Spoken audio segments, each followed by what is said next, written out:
Hey YouTube, I want to quickly go over the route for this Throne of Tides. Your Throne of Tides routes will look pretty much the same in every key you do. The only variation comes in where you can skip the one extra pack. So you can either skip 3 of the mobs in pull 6, or you can skip this side, not sure which is better. Or you can skip the Aqua Mages in pull 17, so you would kill this Tainted Sentry, and then you would kill the little lads that come with it. Then you'd invis all the way to this gate, and then kill off the 2 big Tainted Sentries. That's the only route variation. This route's very straightforward. Jumping into the key now, so this is on Tyrannical, but even on Fortified weeks, you're still going to lust this first pull most likely, because you'll miss a lust if you don't. It takes like 5 minutes to get to the first boss, so it just takes a while. So we're going to pull this entire hallway. We're looking to kick any casters so that they get grouped up. I whiff my kick, I'm bad at the game. So now we're into Lust. I popped mirrors pre-pull, and I did not Belorlos. You can hate me in the comments below. I should have Belorlosed right after mirrors, but it is what it is. So the only real danger in this pack is from the Sentinel. It is this Crushing Depths. So as you can see, if you look at my health bar right now, we have a huge absorb on us. So if I wanted to help my healer out, I would have health potted or used a defensive before it went off. Warrior in specific is really insane for this key because they can reflect that crushing blow or whatever it's called, and they go crazy. As you can see, our warrior was very excited to see a fire mage. Apparently there aren't many of us currently. That guy was like 7 out of 9 mythic already when we were doing this key, so we're a rare breed. So the only thing you want to worry about in this Ravager pack is make sure that you're evenly spread around. Once the little Snapdragons die, there's no real danger. Just don't be stacked right on top of each other on a Fortified week and make it too much to heal. So as you can see, it does like half my health bar on a Tyrannical week. And then you get a little dot afterwards. And you just gotta dodge a little circle. There's nothing crazy with this guy. So we're gonna fast forward through this a bit. On this next pull, we will pull the entire hallway. There is 2 sentinels that are kind of scary.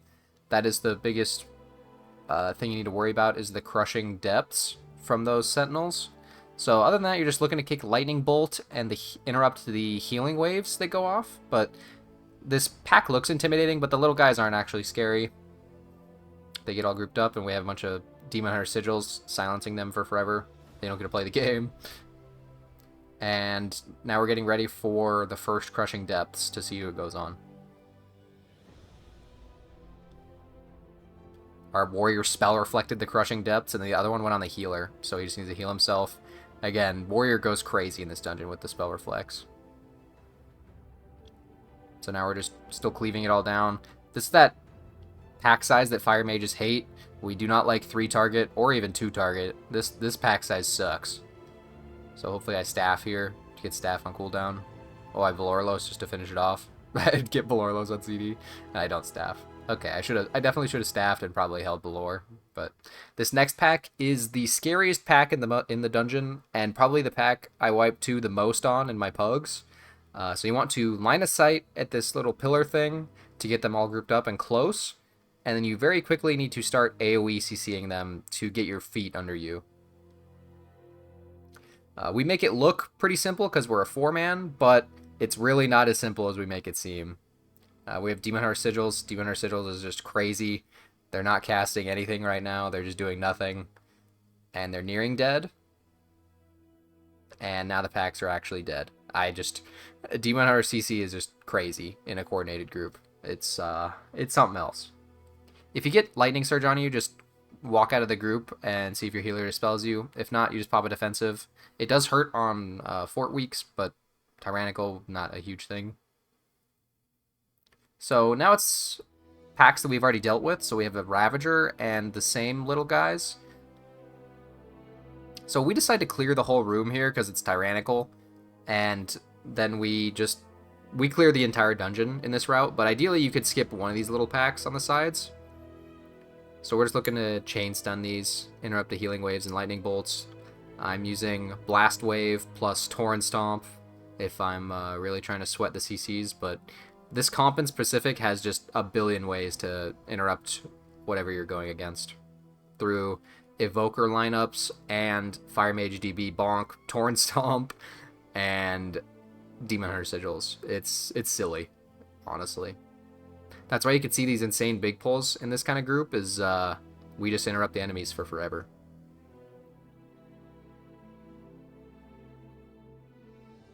So now we're just singling this Ravager until we chain it into the next. We're waiting for one more little cast to go off. One more volley. There's the barrage. See if we chain this now. Okay, I respect it. We waited a little while longer, and now he chains it. This Ravager is kind of scary. You probably wouldn't see this on Fortified Week. This is probably too much to handle. I guess it is just interrupts on this pack, but it is still scary. In your pugs, you'll probably just want to single this the Ravagers down anytime you can. So we get the Lightning Surge on us, pop mirrors. Trying to get our SKB off. Nothing special. Belorlos to get it on CD. That was fine. And I'm saving Combust for the next pack, because I know the next pack is big. It's that like 5 to 6 target pack that guards the first boss. We finish that off. And now we're into a big pack.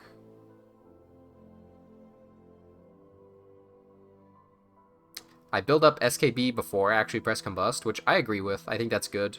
Now we're in an 18-second Combust. Full blasting this pack. The Warrior's already blasting, though. This was a Gamer Warrior, so... I don't even think I don't even get Ignite value out of most of this, honestly. The Warrior just blew it up.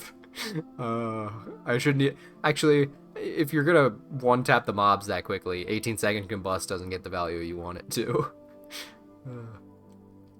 Still fine, though. So now we're on to first boss. This boss is kind of scary if you don't know how to deal with Focus Tempest.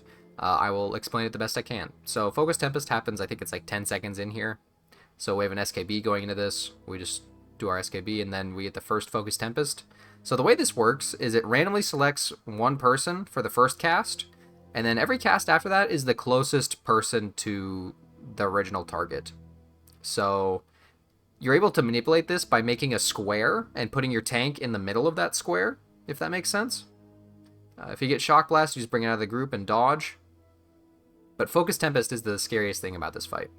So here it is again. Warrior, and then my Evoker, and then my Healer. So as you can see, I wasted G-Invis there because I didn't understand how it selected things, or like how the target prio worked, but that's how it works. It picks someone random for the first one, and then after that, it's just closest target to whoever it's on. So now we just gotta watch our feet, and then he's gonna phase soon. So during this little intermission, I believe it's at 60%. It's coming up right here. Here it is. So now we're looking to kick casters as ranged. So kick these little frost bolts to get them grouped up quickly, and then you just gotta watch the spear guy. The spear guy will be the thing that kills you if you're ever gonna die to this. There he is on the left-hand side. Watch the spear guy. That's probably the only thing you die to in this intermission. I spaghetti around my SKB trying to cast. No big deal. Now we just finish off the casters. That intermission's really chill as long as you just are kicking the frost bolts and watching the spear guy. And then we're back to repeating the same thing we did in other phases. So if you're in a pug environment and you're not doing this little square tactic, the best thing you could do is just pop a defensive anytime Focus Tempest goes out. Just any defensive of any sort. Can be light, or you can health pot after you get one. Anything of that sort will help a lot to not die to Tempest. This is a 24 on Tyrannical, so Focus Tempest doesn't hurt much more than this. So one cast is doing about half of our HP. This was around 479 eye level, for reference. It's possible that G-Invis what I just got, but I didn't have it there, so no milking out of that. And then we're back to the second intermission, so just same thing again. Kick the witches, bring them in, let the tank get aggro. There's one witch casting Frostbolt over there, but no big deal. We'll get in. I get scared, so I G-Invis. Those little Murlocs had some aggro, but now we're chilling. It's just the Honor Guard and the witches. Watch the frontal. Perfect. Kick Frostbolts. Now you are chilling. So there's only 2 intermissions, and then you just gotta finish off the boss with the same stuff we've already seen. I'm going to fast forward to the rest of this fight. As long as your group can live the Tempests, there is no real danger on this boss. At really, really high Tyrannical, Tempest and the Shock Blast will nearly one-shot you, so that'll be a challenge in itself. But for most of our keys, you'll be just fine. This next boss is one of my most favorite bosses, honestly. I love blasting this boss, and Mage has a bunch of ways to deal with this boss. So every bubbling fissure you want to stack up as best as you can to preserve space. This is a space fight, so you have to be aware of where your tank is all the time. You just want to stack on them whenever bubbling fissure is about to happen. Now we get first shockwave. So for every shockwave, you want to press a defensive or alter. So I alter, alter back. Alters are an insane button for shockwave. Now we are going to run away from the oozes. I don't believe our class has any way of dealing with like pushing them back. I try and bonk.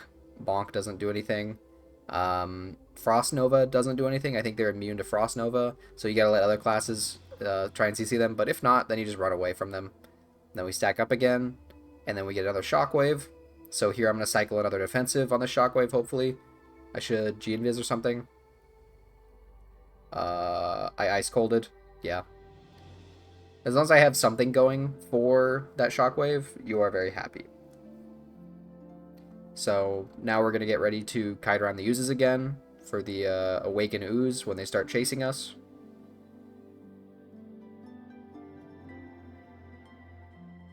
Here comes. And then I'm not stacked well. That's the first overlap that happens, is right after he awakens, he drops more pools. But I wasn't that far away. It's not the biggest deal in the world. Should be fine. And then you get another slam. I was not ready for that slam. So that's probably the hardest overlap, is that combo when he's around half HP. He does the spawn the slimes into a slam really quickly while there's already slimes chasing you. As long as you're just constantly doing laps around the room, you'll be just fine. If you did the route where you skip one of the packs on the side, that pack still will be up, so you have to, your space is more limited, but that is the ideal route, is to skip one of these left or right packs. You'll see that more on Fortified, though. On Tyrannical, you probably want the space, because your entire room will be slimes. I'm going to fast forward through the rest of this. It's the same repeating process over and over again, though. And then you do a quick little don't let the eel shock you puzzle, or whatever you want to call those. And then we are on to third boss, Hallway Trash. So this trash is pretty chill, but it's only chill if you have good CC coordination. So our healer gets beamed here, and I believe he dies pretty quickly, but these little mobs that do Psionic Pulse, I can't see their name, but they're the little like squid-looking things. You want to try and interrupt Psionic Pulse as much as possible, because that's just doing unavoidable damage whenever it's happening. So we're doing things like DB, Blast Wave, Torrent Stomp, Demon Hunter Sigils, all that sort of stuff to try and stop those pulses from happening. It's going to be a lot more important on Fortified weeks, because those pulses will just truck, and you could probably wipe to a pulse if you don't have good CC lineups, but yeah. These little Faceless Watchers will pull you in. There is a little overlap that can be scary with these Watchers and the Void guys, where you'll get like a beam on top of where you're getting pulled into, and that can one-shot you. That's like a tank timing thing. If it happens to you, just release. The release is really nearby, so it's not a big deal if it happens. Just don't let it tilt you. So same thing here. We're looking to interrupt the Psionic Pulse as much as possible. We Blast Wave, and then we're just watching beams, and when we get pulled in, see that's the combo I'm talking about. You can get pulled into a beam, and it's just like, well, I got owned. And if I were to die there, which on Fortified Week I would have died there, you just release, come back, everything's fine. Your tank will never die here, so.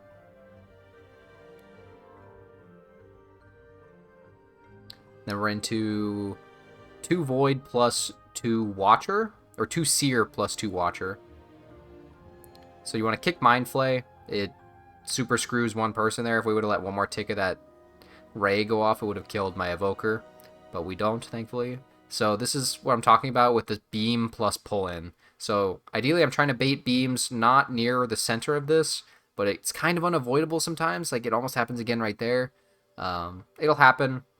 Don't let it tilt you if it happens. So I'm just trying to single the Seers, just to try and get through them quickly. I'll fast forward through this. We kill off the Seers, and then we are out of the Crushes. And then same thing with these little minions. We're just trying to interrupt Psionic Pulse as much as possible and spam CCs. Still have Blast Wave. But we have Demon Hunter Sigil, Evoker AoE interrupt. Like, we got the whole works to stop these guys from playing the game. So, and then we're on to third boss. This boss is a really fun puzzle to solve as you go up in difficulty. It is also a pretty difficult boss. If your healer is not quick to dispel, or your DPS are slow on defensives, this is a rough boss. So let's jump into it. So with this boss, there's only really two things you need to worry about, but they're very scary. So the first one is this Flame Shock debuff that will pick someone randomly and just truck the hell out of them. This debuff hurts a lot, especially at high key levels. This is Tyrannical. I'll show you what happens after I get it, but we're always focusing totems and defensiving anytime you get the Flame Shock on you. So I believe I get it soon here, and you can see how much one tick does. So I have Belorlos ticking on me. We'll see if I get it. Yeah, you can see right there it did 500, 600k first tick, and then I immediately Ice Colded. And then my healer's letting this debuff sit on me because obviously Ice Cold's OP, so that he can instantly dispel the next one that goes out. And then we're just back to focusing totem.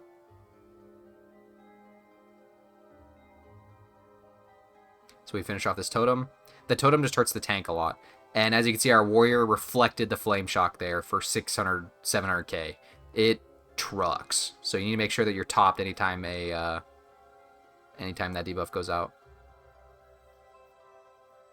So we get another totem. You're just looking to defensive anytime you get this debuff on you. That Flame Shock debuff hurts a crazy amount, even at 24. And people are going to be able to time 30s this season. I'm pretty confident. So it'll be crazy to see how they deal with this. But warrior is really, really good for this fight. So then we just watch our feet, and then we get one more totem. He phases it, I think it's 25%, so we gotta at least kill this last totem before we get to phase him. I tried to staff there, but I didn't get it in time. Luckily, I haven't been chosen for any of these next ones.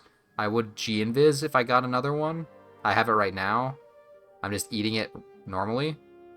I didn't even have anything going, it just didn't hurt that much, I guess. Or I had Iron Bark on me, maybe. And now we're hiding. And then after you get to this part, you know you've won, essentially. This is just random dot. So if you pop a light defensive whenever you're out here, helps your healer. Like IG Invis there. Helps him out. And then you're just killing him off. But so this boss, again, is very scary. But whenever you get Flame Shock on you, just make sure you press a defensive. And if your healer's instant dispelling, be happy. If you're the one that's sitting and caught a bad timing on Dispel, good luck and look to Health Pot, Health Stone, or pop every defensive you have to live that Flame Shock. And focus the totems. The next pack is Aqua Mages. These Aqua Mages are no joke, especially on Fort. If these Aqua Mages start spam casting, they're like Poison Spear and stuff, someone will just die and they have to release and walk back. So we're looking to chain interrupt them as much as possible. Throw spears unavoidable, so you have to look to just spam CC them. So we're looking to burn them all down before we go and kill the pack below.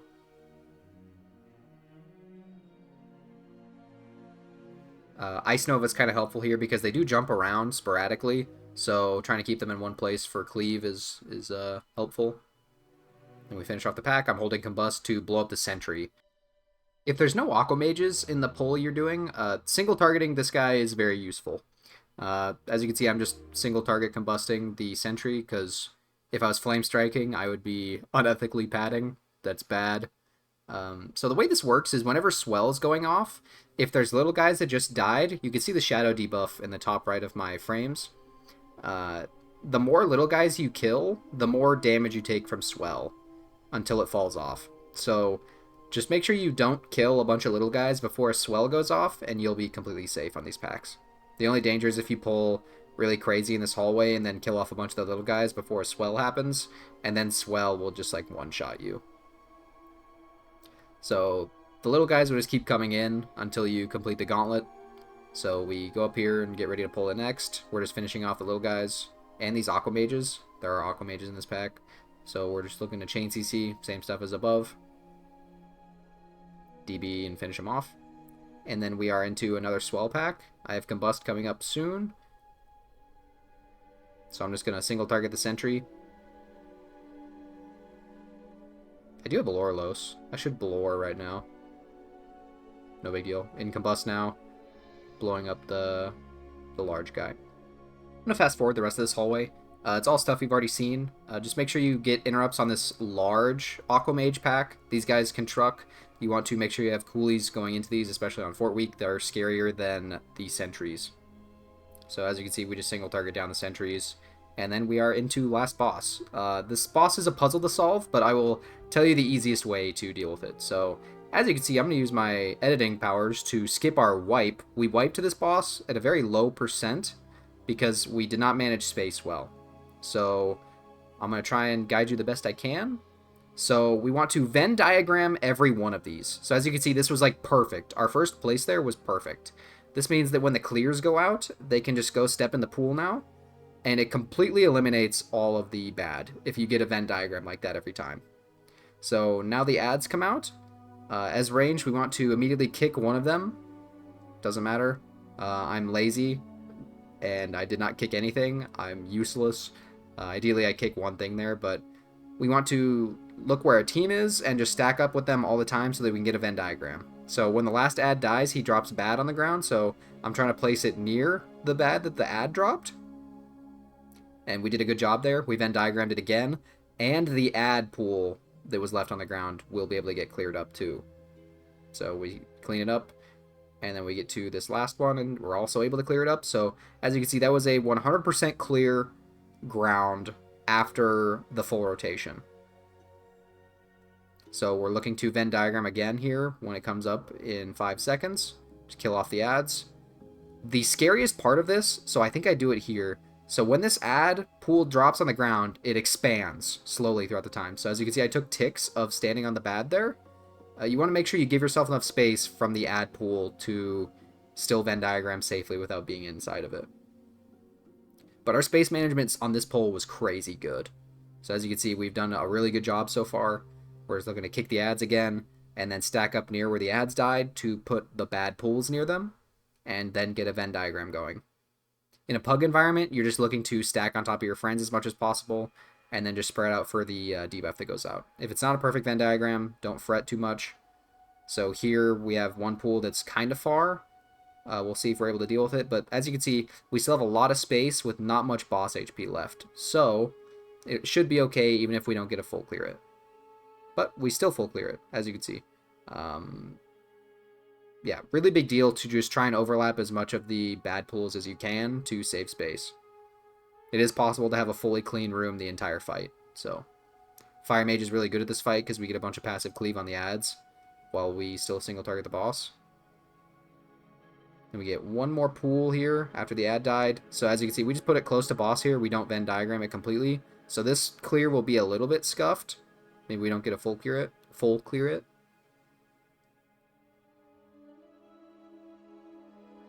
And we stand in what we can. And we did clear, actually, all of it. Maybe, no. I think there's a little bit of bad in the front. But still did a really good job, and the boss is dead here. So that's how you execute it. You just got a Venn diagram in the bad, and make sure you don't stand in pools when they're expanding. And then you gotta make sure you save an SKB for this last little padding part where you get a big damage buff and get to hurt the boss. As you can see, we do a bunch of damage through the buff. And this is where you get crazy overall numbers from this guy at the end if you had CDs for this. But that's it for Throne of Tides. I really like this dungeon, but it'll be really difficult on Tyrannical as you climb up in keys. So that'll do it for this video.